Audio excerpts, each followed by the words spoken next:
Hello everyone. तो guys इस video में हम लोग एसएससी के पुराने पेपर में आए हुए जीके के कुछ महत्वपूर्ण सवालों को हल करेंगे। तो गाइज इसमें जितने भी जीके के प्रश्न हैं वो सभी पेपर के लिए इंपॉर्टेंट हैं, इसलिए इस वीडियो को शुरू से लास्ट तक ज़रूर देखिए और वीडियो अच्छी लगे तो लाइक और सब्सक्राइब करना बिल्कुल ना भूलें। ओके, तो चलिए शुरू करते हैं। सबसे पहले आपके सामने क्वेश्चन ये है कि किसने कहा है कि ब्याज उपभोग स्थगन का पुरस्कार है, यानी कि interest is the award of consumption moratorium. तो इसका सही ऑप्शन हो जाएगा बी, यानी कि मार्शल ने। ओके, अब आते हैं नेक्स्ट क्वेश्चन पे। नेक्स्ट है कि उत्पादन सामाजिक दृष्टि से आदर्श स्तर पर होता है। तो उत्पादन सामाजिक दृष्टि से आदर्श स्तर पर होता है अल्पाधिकारी प्रतियोगिता के अंतर्गत। ओके, यानी कि ऑप्शन सी सही हो जाएगा। अल्पाधिकारी मतलब होता है ओलियोपोलिस्ट। ओके, नेक्स्ट है क्वेश्चन, प्रसिद्ध कुरुगर नेशनल पार्क स्थित है। तो प्रसिद्ध कुरुगर नेशनल पार्क कहाँ पे है? तो ये है आपके साउथ अफ्रीका में, यानी कि दक्षिण अफ्रीका में। बी ऑप्शन सही हो जाएगा। ओके, फिर आते हैं नेक्स्ट क्वेश्चन पे। नेक्स्ट क्वेश्चन है कि नीली क्रांति का संबंध किससे है? तो नीली क्रांति का संबंध आपके है ए ऑप्शन, यानी कि मत्स्य से, यानी कि मछली उत्पादन से। ओके, फिर आते हैं नेक्स्ट क्वेश्चन पे। नेक्स्ट है कि भारत में कृषि आय की गणना की जाती है। तो भारत में कृषि आय की गणना की जाती है उत्पादन विधि से। ठीक है, यानी कि ऑप्शन ए सही हो जाएगा। फिर आते हैं नेक्स्ट, निम्नलिखित में से किस देश की सीमा इराक के साथ नहीं लगती है? तो इराक के साथ सीमा कौन सी नहीं लगती है आपको बताना है। तो लेबनान नहीं लगता है, आपको बता दें। ठीक है, इराक के साथ कौन कौन सी सीमा लगती हैं? इराक के साथ आपके 6 कंट्रीज़ की सीमाएँ लगती हैं। ठीक है ना, तो इसमें कि टर्की है, सीरिया है, जॉर्डन है, ठीक है, ईरान है, कुवैत है और सूडान है ना। तो इतने सारे देशों की जो है सीमाएँ इराक से लगती हैं। आते हैं नेक्स्ट है, महमूद शाह को पराजित कर मालवा पर विजय उपरांत विजय स्तंभ का निर्माण किसने करवाया था? तो इसे करवाया था राणा कुंभा ने, यानी कि ऑप्शन ए सही हो जाएगा। ठीक है, फिर आते हैं नेक्स्ट, कौन सा बैंक पहले इंपीरियल बैंक ऑफ इंडिया कहलाता है? ठीक है, कहलाता था। तो इंपीरियल बैंक ऑफ इंडिया के नाम से जाना जाता था SBI bank. Okay, SBI bank 1 जुलाई 1955 का इसका राष्ट्रीयकरण हुआ। ठीक है, इसकी स्थापना हुई थी एसबीआई की 1806 में ही। ठीक है ना, लेकिन कोलकाता में हुआ था, लेकिन इसका जो राष्ट्रीयकरण हुआ वो हुआ 1 जुलाई 1955 में। ओके, और अगर एक बात और पेपर में पूछा जाता है कि पहला बैंक कौन सा था, तो फर्स्ट बैंक ऑफ इंडिया कौन है? तो बैंक ऑफ हिंदुस्तान है, जो 1770 में बना था। ठीक है ना, तो इतनी सारी बातें आपको याद रखना है। नेक्स्ट क्वेश्चन है कि द्वितीय पंचवर्षीय योजना आधारित थी। तो द्वितीय पंचवर्षीय योजना किस पे आधारित थी? ये आधारित थी महालनोबिस मॉडल पे। ठीक है, जो कि 1956 से 1961 यानी कि 1961 तक जो है ये द्वितीय पंचवर्षीय योजना थी। ओके, अब आते हैं नेक्स्ट, नाबार्ड किसकी संक्षिप्त रूप है? तो नाबार्ड आपको बताए थे हम कि national bank for agriculture and rural development, यानी कि ऑप्शन क्या हो जाएगा इसका सही? डी सही हो जाएगा। और नाबार्ड की स्थापना हुई थी आपको 12 जुलाई, ठीक है, 1982 में। तो ये भी याद रखिए। नेक्स्ट है, कहा जाता है कि अच्छा बैंकर वह है जो बंधक और डैश के बीच अंतर जानता है ना। तो ये आपका ऑप्शन हो जाएगा सी, यानी कि तरल परिसंपत्तियाँ, यानी कि लिक्विड एसेट्स।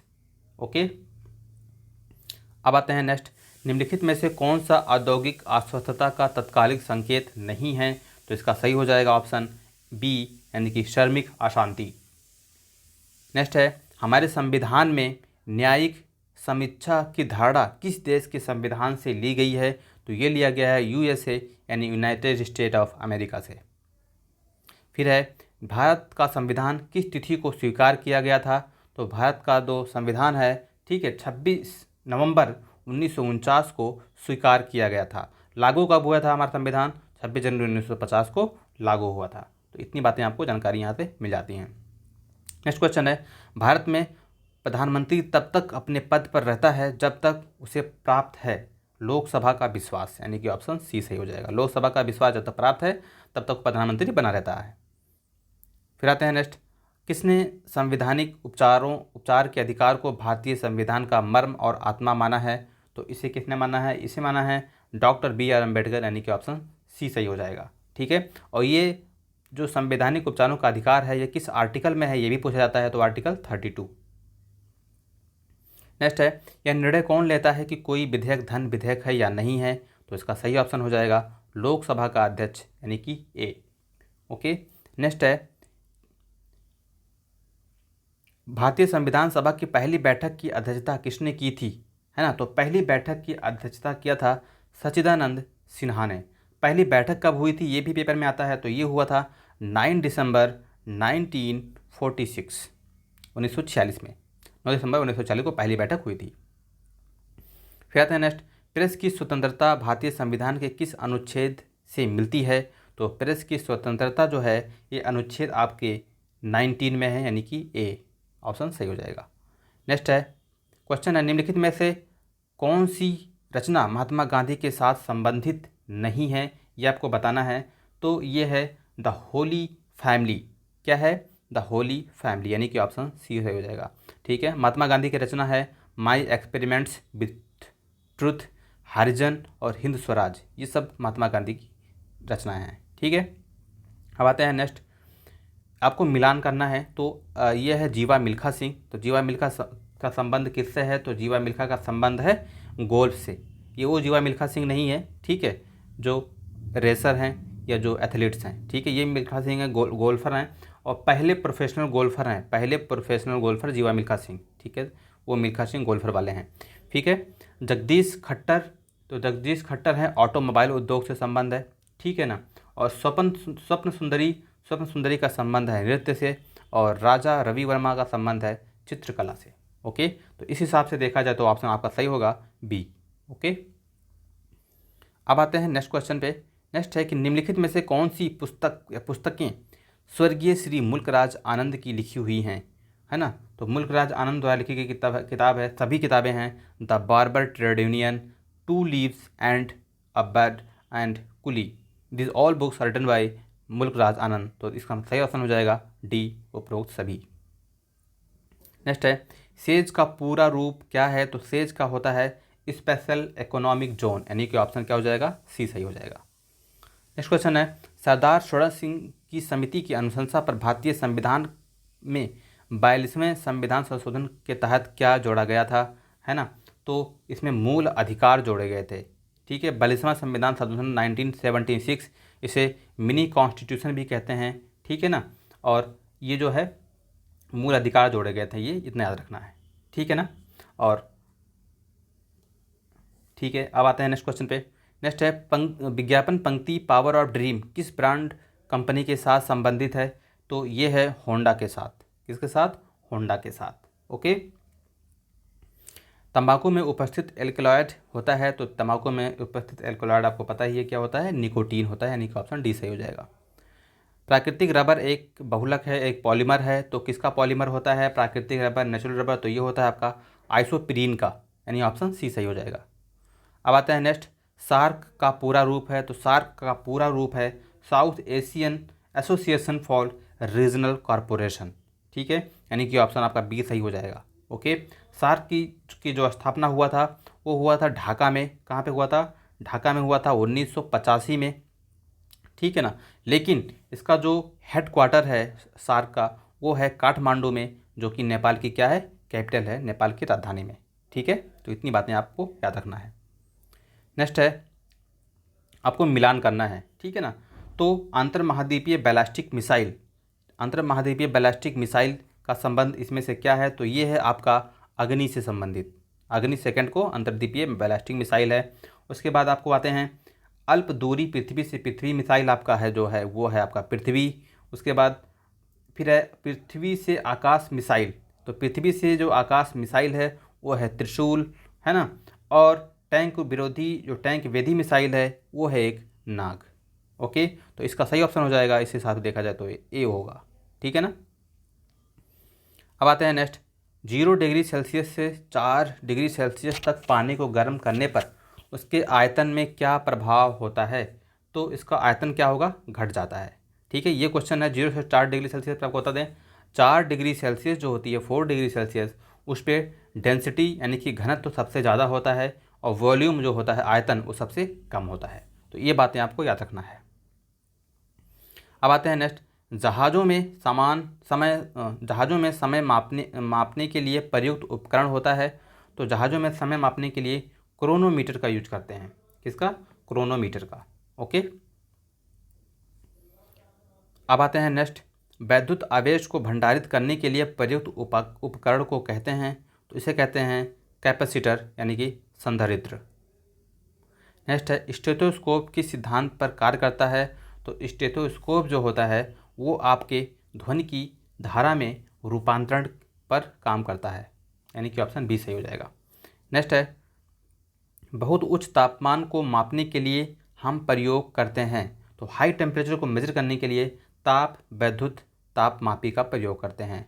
ओके, नेक्स्ट है श्लीपत का कारक है, श्लीपत का कारक क्या होता है, तो श्लीपत का कारक होता है आपका एक टाइप का बता दें, श्लीपत यानी कि इसे कहते हैं फाइलेरिया भी कहते हैं, इसमें पैर जो है फूल जाता है, ठीक है ना। इसे इंग्लिश में एलिफेंथेसिस कहते हैं क्योंकि एलिफेंट टाइप का हो जाता है इसीलिए, ठीक है। तो एलिफेंटियासिस डिजीज़ भी बोलते हैं इसको, और ये जो है एंटीसेप्टिक रोगाणु से होता है एक, ठीक है, एक टाइप का रोगाणु होता है, मच्छर है ना, मच्छर होता है, ठीक है ना, वही उसका वाहक होता है मच्छर, ठीक है, जो कि आपके सूत्राभ कृमि होते हैं, ये इसी की वजह से ये होता है, यानी कि ऑप्शन आपका डी सही हो जाएगा। स्लीपत का कारक क्या है, तो स्लीपत का कारक सूत्राभि कृमि होता है, ठीक है, इसे एलिफेंटियासिस भी कहते हैं, मच्छर इसका वाहक होता है। तो इतनी बातें आप याद रखिएगा। ओके, अब आते हैं नेक्स्ट, क्लोरोमाइसिटिन क्या है, तो क्लोरोमाइसिटिन जो होता है एक टाइप का एंटीसेप्टिक होता है, यानी कि प्रतिरोधी होता है, ठीक है, ऑप्शन ए सही हो जाएगा। फिर आते हैं क्वार्ट्ज एक है, तो क्वार्ट्ज क्या होता है, क्वार्ट्ज एक रूप होता है सिलिकॉन ऑक्साइड का, यानी कि ऑप्शन ए सही हो जाएगा। नेक्स्ट है फॉर्मेलिन एक जलीय विलयन है, तो फॉर्मेलिन किसका जलीय विलयन होता है, तो फॉर्मेलिन जलीय विलयन होता है मेथेनॉल का। अष्टभुज ऑक्टोपस, घोंघा, स्नेल, सीपिया, यूनियो को किस फाइलम में शामिल किया जाता है, तो हम इसको बारे में कई बार बात कर चुके हैं, ये है मोलस्का में शामिल किया जाता है, मोलस्का ग्रुप में आते हैं ये सब। फिर आते हैं नेक्स्ट, ग्रीष्म काल में मृत्तिका किस परिघटना का कारण दिखाई देती है, किस परिघटना का कारण होता है, तो इसमें होता है कंप्लीट इंटरनल रिफ्लेक्शन, यानी कि प्रकाश का पूर्ण आंतरिक परावर्तन। नेक्स्ट है धातुओं के पृष्ठ पर एक उपयुक्त तरंगदैर्ध्य का प्रकाश पड़ने पर इलेक्ट्रॉनों का उत्क्षेपण की परिघटना को क्या कहते हैं, तो इसे कहते हैं आपका प्रकाश का वैद्युत प्रभाव, यानी कि photo electric effect. Okay, next है भारत के राष्ट्रीय प्राणी का वैज्ञानिक नाम क्या है, तो इसको कहते हैं पैंथेरा टाइग्रिस, यानी कि टाइगर। नेक्स्ट है डार्विन की जो पुस्तक है on the origin of species कब प्रकाशित हुई थी, तो ये हुई थी 1859 में, 1859 में हुआ था। विश्व पर्यावरण दिवस कब मनाया जाता है, तो विश्व पर्यावरण दिवस मनाया जाता है, ठीक है, 5 जून को। कब? 5 जून। नेक्स्ट है 27 जून है, 27 जून क्या होता है, तो 27 जून को मनाया जाता है विश्व मधुमेह दिवस, डायबिटीज डे, ठीक है, तो डायबिटीज डे कब मनाया जाता है, तो 27 जून को। नेक्स्ट है निम्नलिखित में से कौन सा अवशिष्ट अर्जन है, तो अवशिष्ट अर्जन बताना है आपको क्या होता है, तो अवशिष्ट वर्जन होता है ब्याज, यानी कि इंटरेस्ट। ओके, नेक्स्ट है दी गई घटनाओं के निम्नलिखित कलानुक्रमों में कौन सा सही है, आपको बताना है कि कौन सा सबसे पहले आया, कौन सा बाद में आया है, ठीक है ना। तो आपको बता दें इसका सही ऑप्शन हो जाएगा बी, यानी कि सविनय अवज्ञा आंदोलन, ठीक है, जो कि कब हुआ, 1942 में हुआ, ठीक है ना। उसके बाद सविनय अवज्ञा आंदोलन हुआ था 1930 में, ये हुआ था 1930 में, सविनय अवज्ञा आंदोलन 1930 में हुआ। और द क्रिप्स मिशन आया था, ये हुआ था 1942 में, 1942 में, है ना। और कैबिनेट मिशन जो हुआ था, ये कैबिनेट मिशन का जो प्लान था वो 1946 में आया था, 1946। तो इस तरीके से देखो 1930, 42 एंड 46, ठीक है। तो ऑप्शन क्या आ जाएगा आपका सही, बी सही हो जाएगा, ठीक है ना। फिर आते हैं नेक्स्ट, चोल राजा राजेंद्र ने निम्नलिखित में से कौन सा पदवी धारण नहीं की थी, तो कौन सा पदवी चोल राजा ने धारण नहीं की थी आपको बताना है। तो इसमें सही ऑप्शन हो जाएगा ए, यानी कि त्याग समुद्र। ओके, फिर आते हैं नेक्स्ट, कनिष्क की राजधानी कौन सी थी, कनिष्क की राजधानी क्या थी, तो कनिष्क की राजधानी थी पुरुषपुर। ओके, यानी कि ऑप्शन ए सही हो जाएगा। नेक्स्ट 100 क्वेश्चन नंबर है, आपको मिलाना है कि इसमें क्या सही है। तो शंकरदेव का संबंध किससे था, शंकरदेव एक शरण धर्म से संबंधित थे, यानी कि ए का 4 हो जाएगा। जगजीवन जो थे उनका संबंध था सतनामी से, और उसके बाद लालगिन या लाल बेग बिरी ने कहते हैं, तो इसका संबंध था अलखनामी से, ठीक है। और गोविंद प्रभु का संबंध जो था उनका संबंध था महानुभाव पंथ से, ठीक है ना। तो इस तरीके से देखा जाए तो कौन सा ऑप्शन सही होगा, तो ए ऑप्शन सही हो जाएगा। ओके, तो बस गाइस इस वीडियो में इतना ही। ओके, अगर वीडियो अच्छी लगी हो तो लाइक और सब्सक्राइब जरूर करें। फिर मिलते हैं नए वीडियो के साथ, तब तक के लिए धन्यवाद।